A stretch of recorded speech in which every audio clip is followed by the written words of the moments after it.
It's Wednesday. It's Wednesday. What does that mean? That means we have a chance to chat together. Isn't that nice? That's really nice. And to bring you up to speed with some of the latest. And I promised 10 minutes last time, and it was like 10 minutes and 30 seconds. So I appreciate all of you who keep me accountable to And that. stayed with us that long. Yes, that's very kind of you. Probably the freshest thing to report is we had 73 families for Feeding America.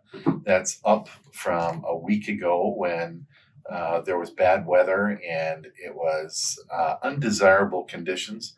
But 73 families is more like the norm. So thank you for the ways in which you give, the ways in which you help, the ways in which you support this ministry. It's a good thing, once again. Yep. Speaking of good things, I've gotten a couple of emails in from the Spread Joy initiative. I'm encouraged by the good things that you're doing, the simple ways that we can connect with one another and to spread joy and to show love. So keep those coming. I'm going to include the PDF again in this email. But send me things that you might be doing, stories, and we'll try to celebrate those together at some point. We're going to do that for one more week. And then next week, Juliana is going to present a missionary support opportunity. It's helping the Sliedricks with some ministry that they're doing.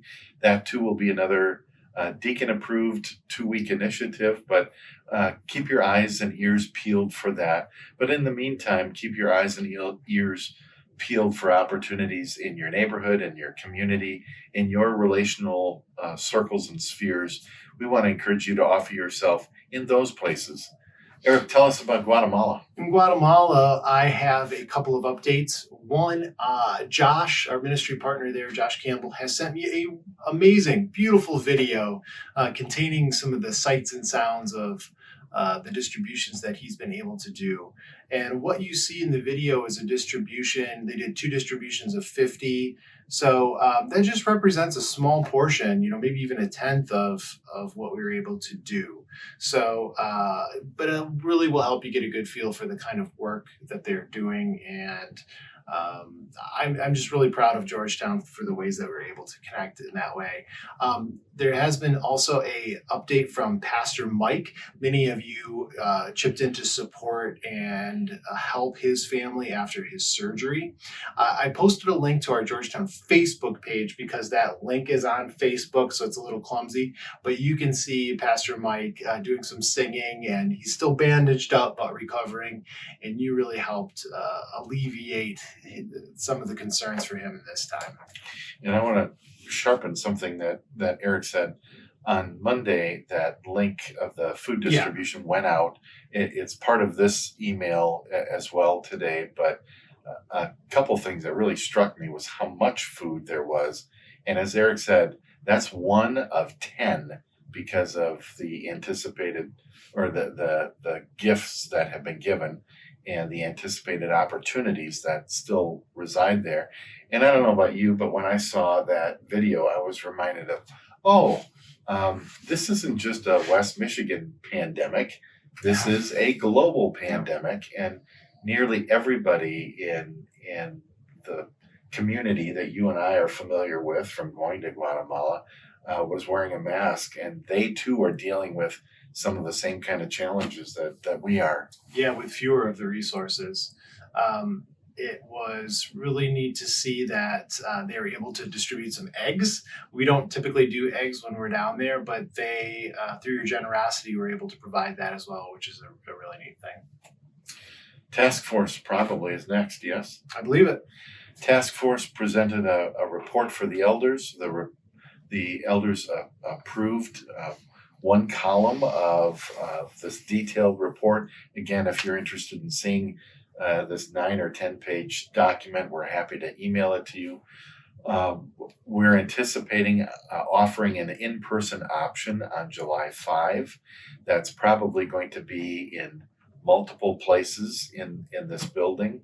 We're going to be practicing physical distancing. Masks are not required. They're encouraged.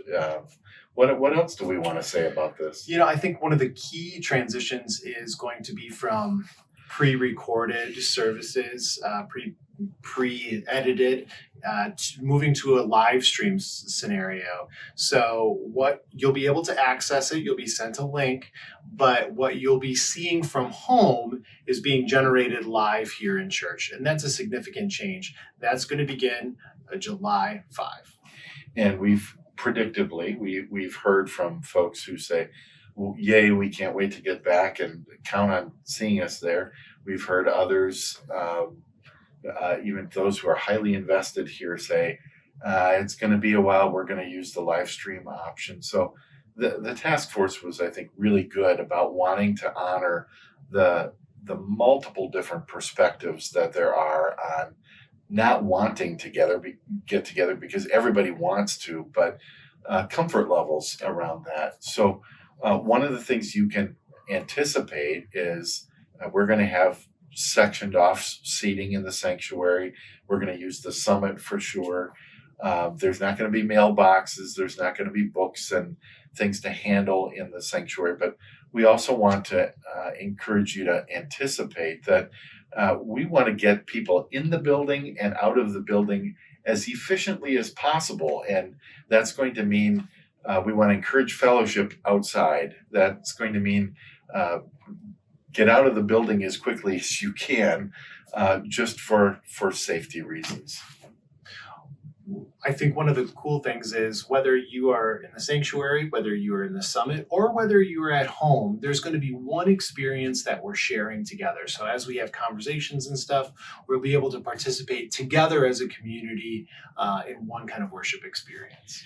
And the task force report allows us to adapt to a changing external environment and just know that. So if and as things get better, some of those precautions will be able to be dialed down. Yep. If things get worse, we can dial them up a little bit. And we've got the built-in versatility with how we're approaching this to be able to, we think, address this well.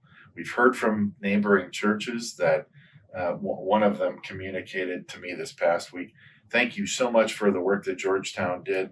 We are going to be enacting the spiritual gift of plagiarism because you got so much good stuff that we're going to steal. So I'm proud of what we can offer our denomination, yep, as well as area churches, and not just Christian Reformed churches. The reality is, though, it's going to be different, and you need to think about adapting and embracing some new normals. And it's going to maybe require a little bit of self-sacrifice, some yielding to others, and some patience. I read a devotional not long ago. I was going to say, I sure hope you tell the Bob Goff story. Yep. So I read a devotional not long ago from Bob Goff, and he was explaining his experience at a church that he visited. And all the leaders and a lot of the members of that church would compete with one another for the worst parking spot in church. And it became a little bit of a game, but the premise of it was they knew if they had the worst spot in the lot, that other people were really going to have a better experience at church. And while that's a kind of a cute story and a little bit much, I think the spirit of it is just right. That's right. And that is, if you can yield to somebody to have them really have a good experience, and we all kind of embrace that kind of attitude, that's going to help us out, help everybody out a lot.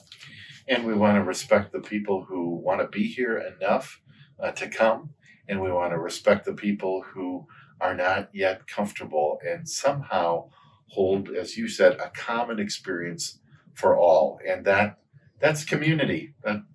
That's Georgetown. Yeah. Now, we as a staff and as a leadership team are still developing some of the precise protocols that we're going to have. So you can expect more information on that in the weeks to come. And we want to encourage you, if you want to help in some way, and we haven't identified all the ways yet, but if you want to help and make yourself available to the staff, maybe that's moving furniture, maybe that's set up or take down, maybe that's cleaning during the service or touching things up afterward. It could be I'm reluctant to call it ushering because we dare not call it that anymore.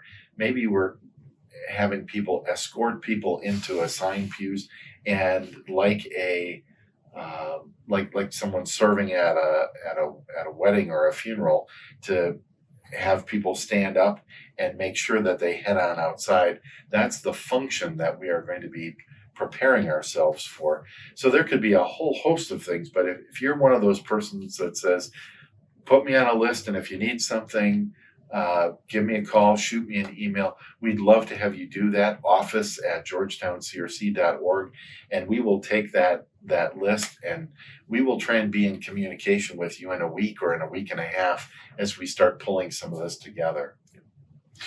Thank you for tuning in. Thank you for connecting with us. Thank you for your patience throughout this all. It's exciting to be able to have some more options regarding worshiping together, but something that's never failed is the community and the unity and the participation of folks here at Georgetown. That's been amazing. And we don't have a counter, but that feels like 10 or 11 minutes. See how it is. Peace Thanks, and Christ friends. to you.